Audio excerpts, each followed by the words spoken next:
নতুন সরকারের প্রথম বাজেট আজ 9,38,000 কোটি টাকার প্রস্তাবনায় ঘাটতি প্রায় 2.5 লাখ কোটি টাকা। ভঙ্গুর অর্থনীতিকে সমৃদ্ধির দিকে নিয়ে যাওয়ার লক্ষ্য অর্থমন্ত্রীর। ভঙ্গুর অর্থনীতি থেকে আমরা স্থিতিশীলতা এবং সামনের দিকে একটা প্রসপারাস বাংলাদেশ দেখতে চাই। দেশের বিভিন্ন সীমান্তে বিএসএফ এর পুশিং চেষ্টা অব্যাহত। বিজিবির শক্ত অবস্থানের পাশাপাশি সজাগ স্থানীয় বাসিন্দারাও। সন্ধ্যার থেকে সারা রাত্রি পাহারা দিই বিজিবির সাথে, সেই যারা পুশিং যেন বিএসএফ না দিতে পারে। আমরা বর্ডারে খুবই শক্তভাবে আছি। তারা যদি প্রকৃত বাংলাদেশি হয়ে থাকে, আলোচনার মাধ্যমে সুন্দর সিস্টেমে আসুক।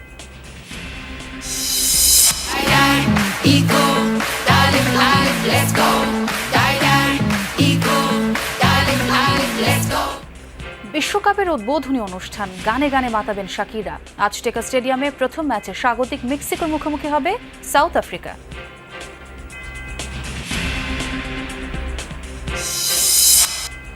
আবারও ইরান জুড়ে যুক্তরাষ্ট্রের হামলা, জবাবে মধ্যপ্রাচ্যের 4 দেশে মার্কিন বহর আর ঘাঁটিতে আইআরজিসির পাল্টা আঘাত।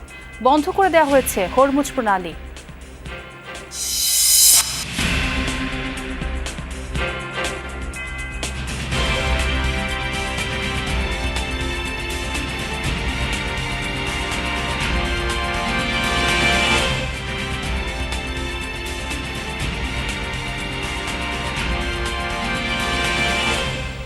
আমন্ত্রণ যমুনা নিউজে, সঙ্গে আছি আমি ছোয়া খন্দকার। আর এতক্ষণ শিরোনাম দেখছিলেন।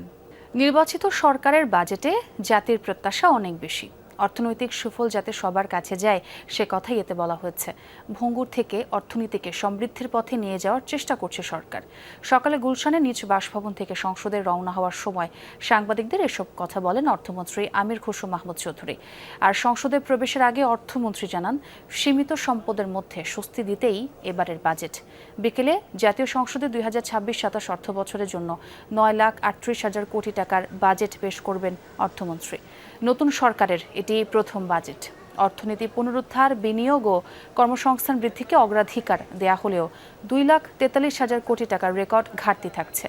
আগামী অর্থ বছরে মূল্যস্ফীতি 7.5% নামিয়ে আনার লক্ষ্য স্থির করা হচ্ছে। জিডিপি প্রবৃদ্ধি ধরা হচ্ছে 6.5%।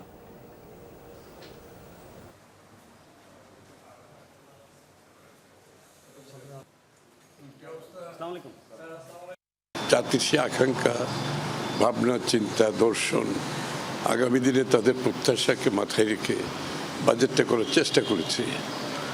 আমরা হয়তো যতটুকু আমাদের সামর্থ্য ছিল তার মধ্যে বাজেট করতে হয়েছে।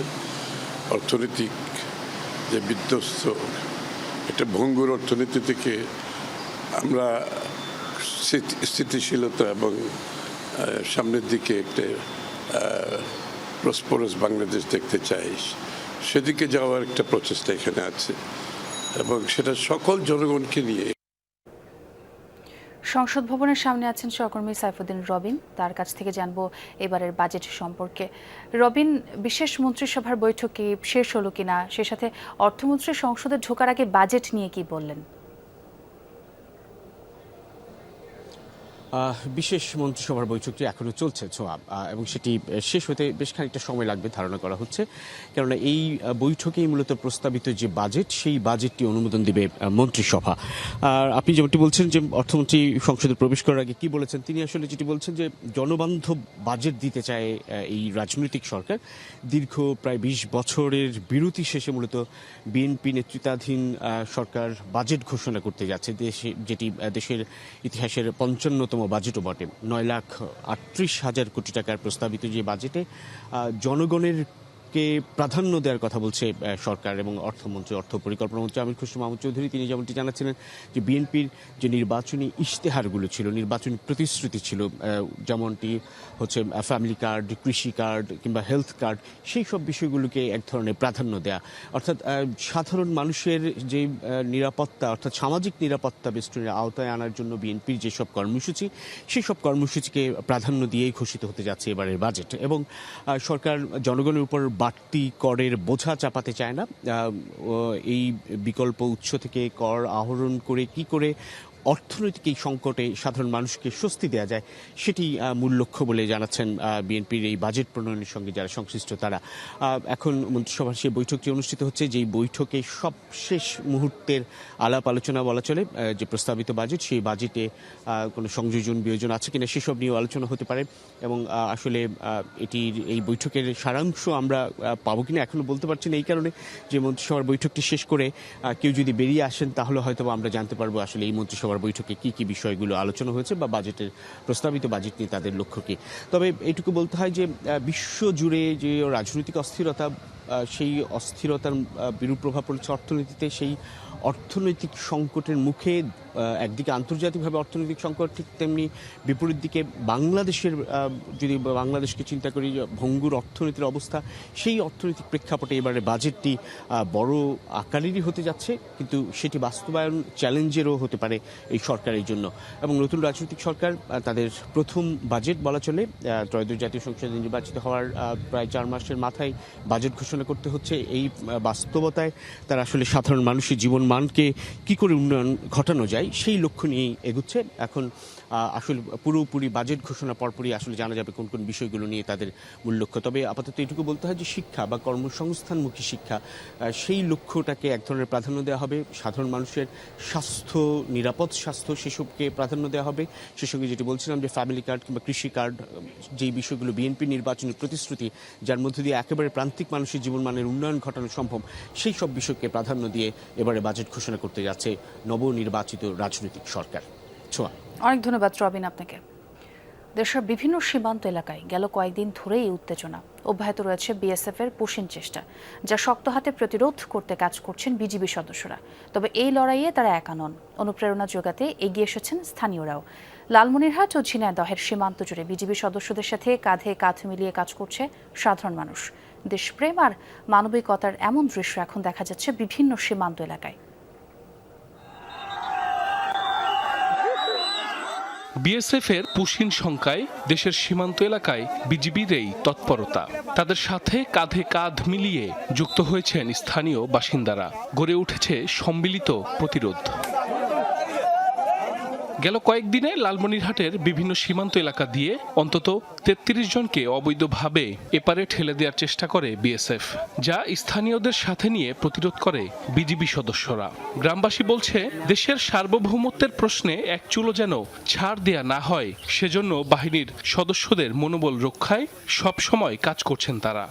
অবৈধভাবে যে পুশিনের চেষ্টা করছে সেটা আমাদের মনে করেন বর্ডার গার্ড, বিজিবি এবং বাংলাদেশের যে মনে করেন লোকাল মনে করেন যে জনসাধারণ যে মানুষ আছে, এটাকে প্রতিরোধ করার জন্য আমরা এখন সীমান্তের অবস্থান করতেছি। ওদেরকে কোনো ক্রমে বাংলাদেশে মাটিতে কোনো পাড়া দেওয়ার কোনো স্কোপে আসে না আমাদের। তারা যদি প্রকৃত বাংলাদেশি হয়ে থাকে, আলোচনার মাধ্যমে সুন্দর সিস্টেমে আসুক। অনেকে এখন জিরো লাইনের মাঝে অবস্থান করছেন, সেখানে খাবারের ব্যবস্থা নেই, থাকার ব্যবস্থা নেই, সুপেয় পানির ব্যবস্থা নেই। সবচেয়ে আরও উদ্বেগের বিষয় যে সেই সব মানুষের মাঝে রয়েছে খুব কম বেশি শিশু এবং নারী। এটি অত্যন্ত অমানবিক এবং উদ্বেগের বিষয়।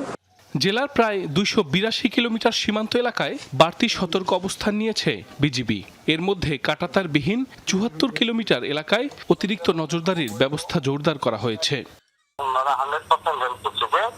তথ্য দিয়ে হেল্প করতেছে সাথে সাথে, যেটা আমাদের সেক্টরকে খুবই মুভ করতে সাহায্য করছে একেবারে জায়গা মতো। কোনো জায়গায় সন্দেহভাজন থেকে গেলেই জানি আমরা খবর পাই, যাতে আমরা কুইকলি প্রম্পট অ্যাকশন করতে পারি। সীমান্ত এলাকায় টহল পরিচালনা তাৎক্ষণিকভাবে পুশিন প্রতিরোধ টহল করে যাচ্ছে। ঝিনাইদহের সীমান্ত এলাকায় কখনো মাইকিং, কখনো পতাকা হাতে টহল চালিয়ে যাচ্ছে বর্ডার গার্ড বাংলাদেশ বিজিবি সদস্যরা। গেল কয়েকদিনের পুশিন চেষ্টায় আতঙ্ক ছড়ালেও দেশের স্বার্থে মনোবল ধরে রাখার কথা জানিয়েছেন স্থানীয়রা। প্রচেষ্টা তারা করে যাচ্ছে। ইনশাল্লাহ আমরা বর্ডারে খুবই শক্তভাবে আছি। আমাদের বিজিবি আছে, আমরা আছি, গ্রামের সাধারণ জনগণ আছে। সন্ধ্যার থেকে সারা রাত্রি পাহারা দিই বিজিবির সাথে।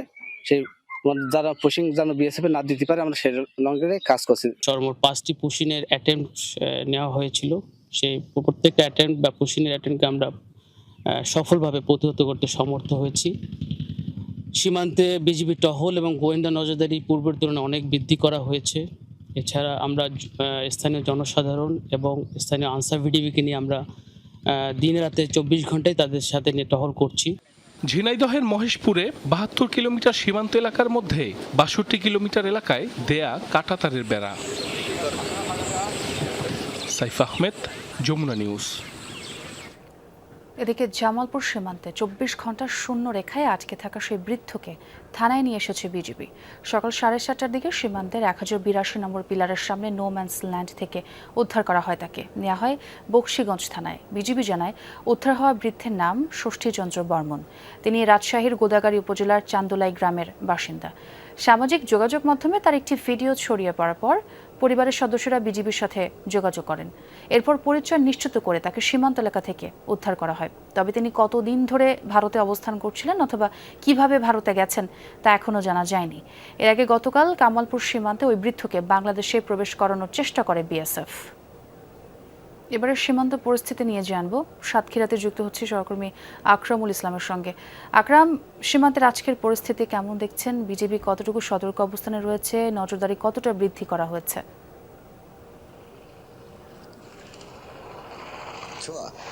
সাতক্ষীরার দুটি ব্যাটালিয়ন মূলত সীমান্ত এলাকা তদারকি করেন। সাতক্ষীরা 33 বিজিবি এবং সাতক্ষীরা 17 বিজিবি। এর মধ্যে 215 কিলোমিটার কিন্তু সীমান্ত এলাকা রয়েছে। 33 বিজিবির আন্ডারে রয়েছে 54 কিলোমিটার এবং 17 বিজিবির আন্ডারে রয়েছে 161 কিলোমিটার। তো এই যে বৃহৎ এলাকা, এই এলাকা দিয়ে কিন্তু বিএসএফ বিভিন্ন সময় পুশিনের চেষ্টা করেছে, সেটি কিন্তু বিজিবি প্রতিহত করেছে এবং যে টহল কার্যক্রম সেটি বাড়ানো হয়েছে, গোয়েন্দা নজরদারি বাড়ানো হয়েছে এবং স্থানীয়দের মাঝেও কিন্তু জনসচেতনতা কার্যক্রম তৎপরতা বিজিবি অব্যাহত রেখেছে। শুধু যে মানে সীমান্তবর্তী এলাকার সড়কপথে নয়, স্থল মানে যে জলপথ রয়েছে, মানে নদীপথ, সুন্দরবন উপকূলেও সেখানেও কিন্তু বিএসএফ পুশিনের চেষ্টা করেছে। যে 17 বিজিবির যিনি অধিনায়ক রয়েছেন তিনি আমাদেরকে জানিয়েছেন যে কথিত বাংলাদেশিদের সেখানে বিএসএফ জড়ো করেছে এবং তারা নৌকায় তুলে দিয়ে কিন্তু বাংলাদেশে প্রবেশ করানোর তারা নানাভাবে চেষ্টা করে যাচ্ছে। কিন্তু বিজিবির যে তৎপরতা এবং টহল কার্যক্রমের কারণে বিএসএফ সেটি সফল করতে পারেনি এবং সাতক্ষীরার যিনি 33 বিজিবি অধিনায়ক রয়েছে তিনিও আমাদেরকে জানিয়েছেন যে তার আন্ডারে যে 54 কিলোমিটার সীমান্ত এলাকা রয়েছে সেখানেও কিন্তু টহল কার্যক্রম সহ সব ধরনের নজরদারি এবং সতর্ক অবস্থানে রয়েছে বিজিবি। ছোয়া আকরাম, অনেক ধন্যবাদ আপনাকে। খাল খনন কর্মসূচিতে অংশ নিতে শনিবার কক্সবাজার যাচ্ছেন প্রধানমন্ত্রী তারেক রহমান। এ নিয়ে পর্যটন শহরে চলছে ব্যাপক প্রস্তুতি। পাতলি খাল খননের উদ্যোগ নিয়ে খুশি কৃষি নির্ভর অঞ্চলটির মানুষ। 46 বছর আগে এই খাল খননে আসা তৎকালীন রাষ্ট্রপতি জিয়াউর রহমানের স্মৃতিও সংরক্ষণে রেখেছেন তারা। 1979 সালের ডিসেম্বরে কক্সবাজারে পিএম খালির পাতলি খাল খননে এসেছিলেন তৎকালীন রাষ্ট্রপতি জিয়াউর রহমান। কর্মসূচির উদ্যোক্তা প্রয়াত আবুল ফজল চৌধুরীর দাওয়াতে স্বেচ্ছায় খাল খননে অংশগ্রহণকারীদের নিয়ে প্রীতিভোজে অংশ নেন। সে সময়ের ছবি, প্রশংসাপত্র, দাওয়াতনামা সহ সব স্মৃতি এখনো যত্ন করে রেখেছেন পরিবারটির সদস্যরা। আবার ফাতির খালে পানি ঢুকবে, এটা বড় বিষয় নেই। 46 বছর পর হচ্ছে এটা। আসি এখন 2026, এটা তো কেউ করে নাই। করলেও লোক দেখার জন্য কিছু করে, প্রজেক্ট নিয়ে মেম্বার চেয়ারম্যানরা যা করছে। পাতলি আলোর মাথা যায় মিডিয়া হাইটটি, তারপর দিয়ে হাইটটি, ফোড়া দিয়ে হাইটটি, তারপরে আমি বুঝছি ছোটো হাল এখানে যে সময় খাল কাটছিল ওই সময় আমরা এখানে আসতাম, এখানে টকি চলতো। 46 বছর পর এবার খাল খনন করতে আগামী 13 জন কক্সবাজার আসছেন প্রধানমন্ত্রী তারেক রহমান। যে খালের সাথে প্রায় 40,000 মানুষের জীবন জীবিকা সম্পৃক্ত। জিয়াউর রহমান এখানে খাল খনন করার পরে আমাদের পিএম খালির মানুষের ভাগ্য পরিবর্তন। এই হালটা খনন করার পরে আমাদের এই এলাকায় অনেক কৃষি উন্নতি হয়েছিল। আমরা পিএম খালিবাসী মাননীয় প্রধানমন্ত্রীর কাছে কৃতজ্ঞ, আমরা খুবই আনন্দিত। প্রধানমন্ত্রীর আগমন ঘিরে কক্সবাজারে চলছে ব্যাপক প্রস্তুতি। ওনার সার্বিক যে পরিদর্শন, বিভিন্ন উন্নয়ন প্রকল্পের উদ্বোধন, সার্বিক বিষয়ে সকল ডিপার্টমেন্টের সাথে আমরা সমন্বয় করছি এবং সকল ধরনের প্রস্তুতি গ্রহণ করা হয়েছে। খাল খনন ছাড়াও বৃক্ষরোপণ, মাতামুহুরী উপজেলা ও পেকুয়া পৌরসভার ভিত্তিপ্রস্তর স্থাপন সহ নানা কর্মসূচিতে অংশ নেয়ার কথা রয়েছে প্রধানমন্ত্রীর। জুবাইর রিফাত, যমুনা নিউজ। শুরু হচ্ছে greatest show on earth FIFA বিশ্বকাপ 2026। প্রথম ম্যাচে মেক্সিকোর মুখোমুখি হবে সাউথ আফ্রিকা। মেক্সিকোর আজটেকা স্টেডিয়ামে ম্যাচটি শুরু হবে আজ দিবাগত রাত 1টায়। এর আগে শাকিরার দাই দাই গান দিয়ে উদ্বোধনী অনুষ্ঠান শুরু হবে। বাকি দুই আয়োজক দেশে অনুষ্ঠিত হবে জমকালো ওপেনিং সেরেমনি, যা শেষ হবে ব্ল্যাক পিঙ্ক ব্যান্ডের লিসার পারফরমেন্স দিয়ে। আর বিশেষ সম্মাননা জানিয়ে স্মরণ করা হবে বিশ্বকাপ জয়ী কিংবদন্তি পেলে ও ম্যারাডোনাকে।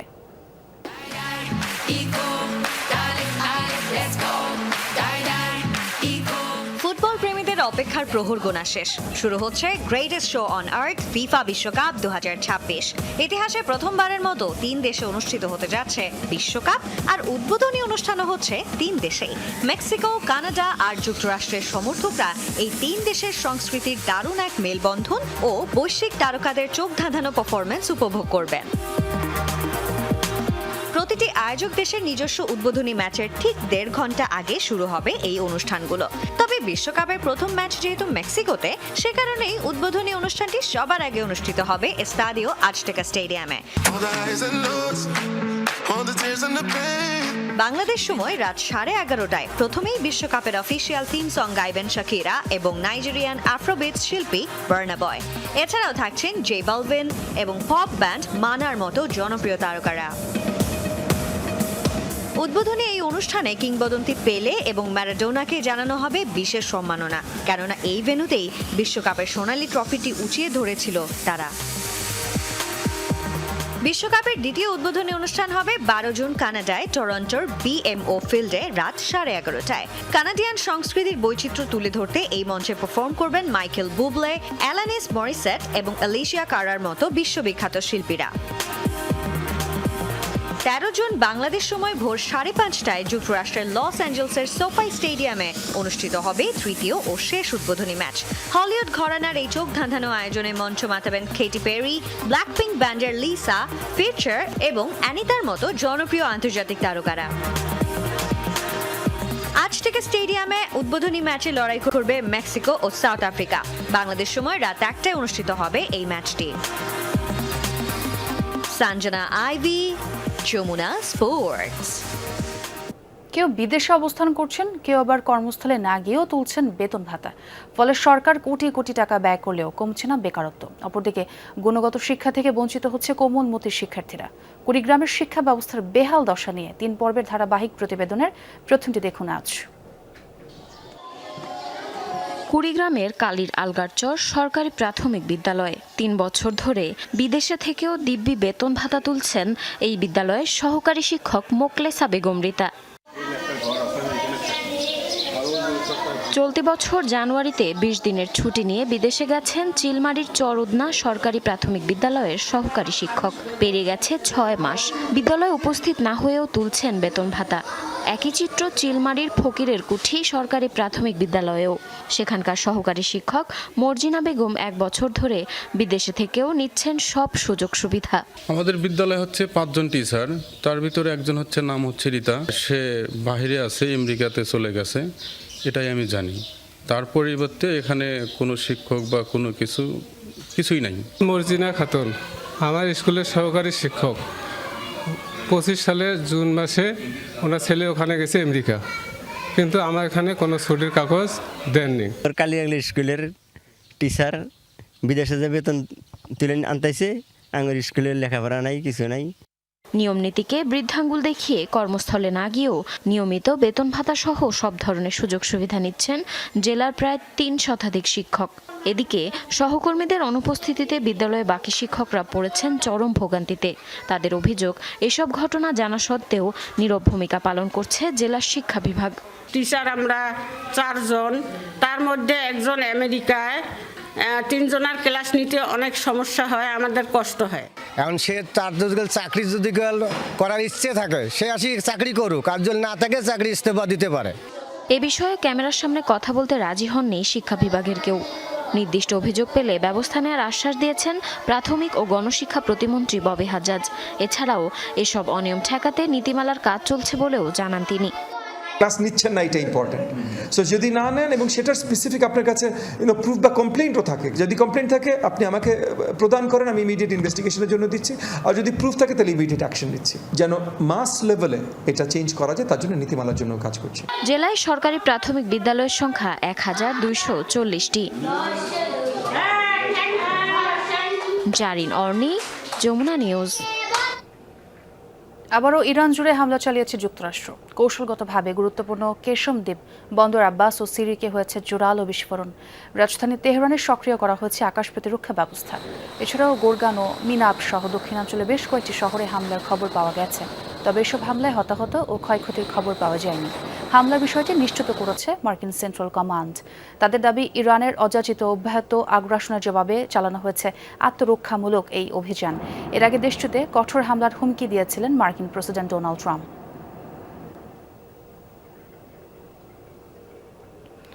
যুক্তরাষ্ট্রকে পাল্টা জবাব দেওয়ার দাবি করেছে ইরান। হরমুজ প্রণালীতে একটি মার্কিন যুদ্ধজাহাজে হামলার কথা জানিয়েছে আইআরজিসি। গুরুত্বপূর্ণ জলপথটি পুরোপুরি বন্ধের ঘোষণাও দিয়েছে।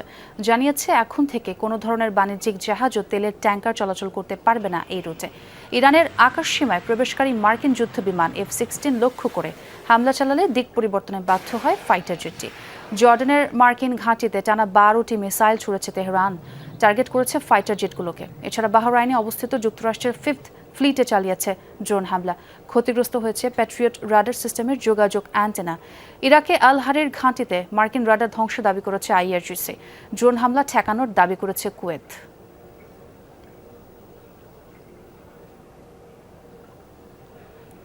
লেবাননে আগ্রাসনের তীব্রতা আরও বাড়িয়েছে ইসরায়েল। ভয়াবহ হামলায় একদিনে নিহত হয়েছে কমপক্ষে 16 জন। বুধবার দক্ষিণে উপকূলীয় শহর টায়ার এবং আশপাশের এলাকায় ফের বিমান হামলা চালিয়েছে তেল আবিব। এমনকি মসজিদ ও হাসপাতালেও বোমা বর্ষণ করে ইসরায়েলি যুদ্ধ বিমান। নিহত হয়েছেন অন্তত 3 জন। এছাড়াও আরও কয়েকটি স্থানে চালানো হামলায় মৃত্যু হয় 9 জনের। এদের মধ্যে নারী ও শিশুরাও রয়েছে। ফেব্রুয়ারিতে শুরু হওয়া এই ইসরায়েলি আগ্রাসনে এখন পর্যন্ত প্রায় 3000 নাগরিকের প্রাণহানি হয়েছে।